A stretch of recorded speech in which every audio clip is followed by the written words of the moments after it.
I do my job, people hate me. In fact, the better I do my job, the more people hate me. And no, I'm not a meter maid, and I'm not an undertaker. I am a progressive lesbian talking head on Fox News. So y'all heard that right, just to make sure, right? I am a gay talking head on Fox News. I'm going to tell you how I do it and the most important thing I've learned. So I go on television.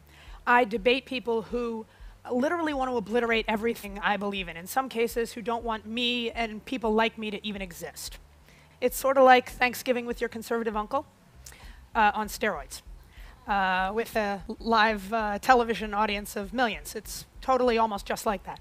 And that's just on air. The hate mail I get is unbelievable. Last week alone, I got 238 pieces of nasty email and more hate tweets than I can even count.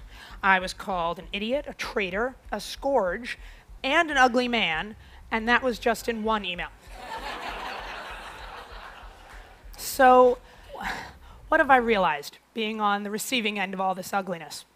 Well, my biggest takeaway is that for decades we've been focused on political correctness, but what matters more is emotional correctness. Let me give you a small example. I don't care if you call me a dyke. I really don't. I care about two things. One, I care that you spell it right.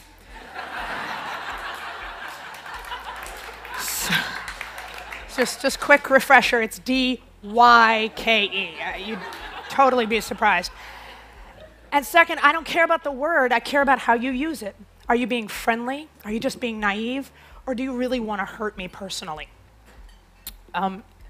Emotional correctness is the tone, the feeling, how we say what we say, the respect and compassion we show one another. And what I've realized is that political persuasion doesn't begin with ideas or facts or data. Political persuasion begins with being emotionally correct. So when I first went to go work at Fox News, true confession, I expected there to be marks in the carpet from all the knuckle dragging, right? That, by the way, in case you're paying attention, is not emotionally correct. But liberals on my side, we can be self-righteous, we can be condescending, we can be dismissive of anyone who doesn't agree with us. In other words, we can be politically right, but emotionally wrong. And incidentally, that means that people don't like us, right? Now here's the kicker. Conservatives are really nice. I mean, not all of them, and not the ones who send me hate mail, but you would be surprised. Sean Hannity is one of the sweetest guys I've ever met. He spends his free time trying to fix up his staff on blind dates, and I know that if I ever had a problem, he would do anything he could to help. Now, I think Sean Hannity is 99% politically wrong, but his emotional correctness is strikingly impressive, and that's why people listen to him. Because you can't get anyone to agree with you if they don't even listen to you first. We spend so much time talking past each other and not enough time talking through our disagreements.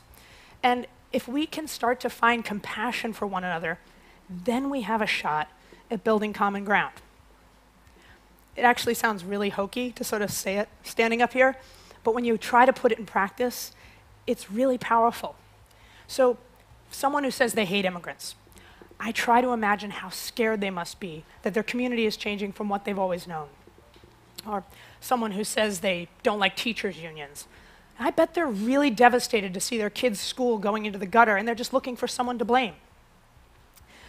Our challenge is to find the compassion for others that we want them to have for us.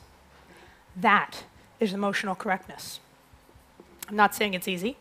An average of like 5.6 times per day, I have to stop myself from responding to all of my hate mail with a flurry of vile profanities.